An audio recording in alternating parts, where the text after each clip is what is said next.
If you can't afford to buy a home with cash, then you just can't afford to buy a home, and that's okay. There's no shame in renting.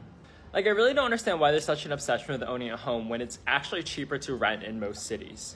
There's a lot about owning a home that's actually a lot of variable costs that people don't really consider. It's not just a fixed cost that you put out there and you kind of amortize for the rest of your life. There's property tax, there's insurance, there's maintenance. These things easily add up to at least like 2 to 3K for every 500K you spend in your house. And if you really think about it, it's not that much more expensive to rent. In fact, I would argue in most American cities that it's actually cheaper to rent than it is to own a home. So I don't really understand why people are so obsessed with owning a home. If you own a home, you're levering up your balance sheet by literally like 10x of what you can actually afford. Isn't that kind of insane that you're literally taking like 5x the amount of assets you own to buy something that literally is not cheaper than renting? Isn't that just crazy?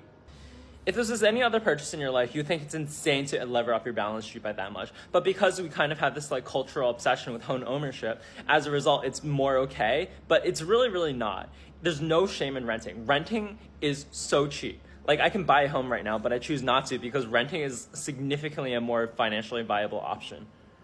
And people think, yeah, homes appreciate, but you know what else appreciates? The freaking stock market, okay? If you invested in the stock market 40 years ago, it would have outpaced home appreciation by literally like 5x. So you're not actually saving money by owning a home. I would encourage you to actually model it out with like assumptions of like home ownership appreciation as well as stock market appreciation. And my model shows that, yeah, stock market appreciation outpaces home growth by literally 5x.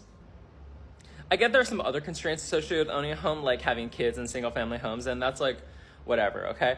But if you really think about it, having a single-family home is such a luxury. Like, can you name a single other country in which like owning a single-family home with your plot of land and your white picket fence is considered the norm? It's not. It's such a luxury item. And I get like America has like a lot of land, and I get that, you know, in the post-World War II with like all the baby boomers like moving to the suburbs, like it's part of this like cultural zeitgeist, but it's not the norm across the world, and we should stop thinking of it as such. Owning a single family home is a luxury product.